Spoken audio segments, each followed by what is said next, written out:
Hey guys, leches ആണ്. അപ്പോൾ ഇന്ന് വന്നതെന്ന് വെച്ചാൽ ഒരു മഹാനായ വ്യക്തിയെ പറ്റി പറയാനാണ്. വേറൊന്നുമല്ല, കുറച്ച് കമൻറ്റോളികളെന്ന് പറയുന്ന ആൾക്കാരുണ്ട്. ഞാൻ അങ്ങനെ കേട്ടിട്ടും കണ്ടിട്ടുമുണ്ട്. പക്ഷെ ഇത്രയും വളരെ നല്ല രീതിയിൽ കമൻ്റ് ഇടുന്ന ചില ആൾക്കാരുണ്ട്.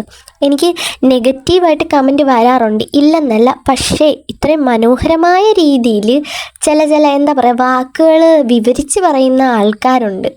അവരെ പറ്റിയാണ് ഞാൻ പറയുന്നത്. അപ്പം കമൻ്റ് എന്ന് പറഞ്ഞാൽ ഞാൻ സ്ക്രീനിൽ കൊടുത്തിരിക്കുന്ന ഇതാണ് കമൻറ്റ്. അപ്പോൾ ഈ അക്കൗണ്ട് ക്രിയേറ്റ് ചെയ്തിരിക്കുന്നത് മിനിഞ്ഞാന്ന് 6-ാം തീയതിയാണ് ക്രിയേറ്റ് ചെയ്തത്. അപ്പോൾ ഒരു ന്യൂ അക്കൗണ്ടാണ് ഇത് യൂട്യൂബിൽ.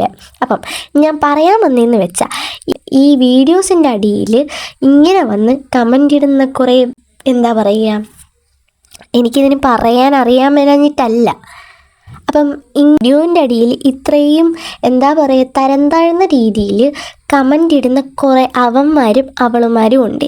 അപ്പം ഈ അവന്മാർ ഇപ്പം ഈ കമൻ്റ് ഇട്ടിരിക്കുന്നവൻ എന്താ പറയുക മുന്നാ ബ്രോ. അപ്പം മുന്നാ ബ്രോ, നീ എന്തുദ്ദേശിച്ചാണ് ഈ കമൻ്റ് ഇട്ടേന്ന് എനിക്കറിയത്തില്ല. അപ്പം എന്തെങ്കിലും നിനക്ക് പറയാനുണ്ടെങ്കിൽ നേരിട്ട് വന്ന് നീ സംസാരിക്കുക. അല്ലാണ്ട് പുതുതായിട്ടൊരു അക്കൗണ്ട് എടുത്തിട്ട് ആ അക്കൗണ്ടിൽ വന്നിട്ട് കിടന്നുണ്ടാക്കാൻ നീ നിൽക്കാതെ. പിന്നെ എൻ്റെ മാത്രമല്ല, ഇതിലും നല്ല രീതിയിൽ മുന്നാ ബ്രോ ക്രിയേറ്റ് ചെയ്ത കുറേ കമൻറ്റുകൾ എൻ്റെ ഇതിൽ കിടപ്പുണ്ട്.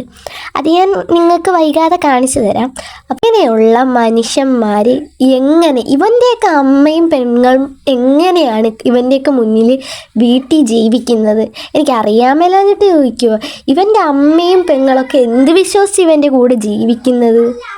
കഷ്ടം തന്നെ സത്യം പറഞ്ഞാൽ. ഇങ്ങനെയുള്ളവന്മാർ ഈ സമൂഹത്തിൽ നിൽക്കുന്നതാണ്. ബാക്കിയുള്ളവർ എങ്ങനെ ജീവിക്കും? പേടിച്ച് ജീവിക്കേണ്ട അവസ്ഥയാണ്. അപ്പം ഒരു കാര്യം ഞാൻ പറയാം, വേറൊന്നുമല്ല, ഈ കമൻ്റ് ഇട്ടവനോട് എടാ നിന്നോട് എനിക്ക് പറയാനുള്ളത്,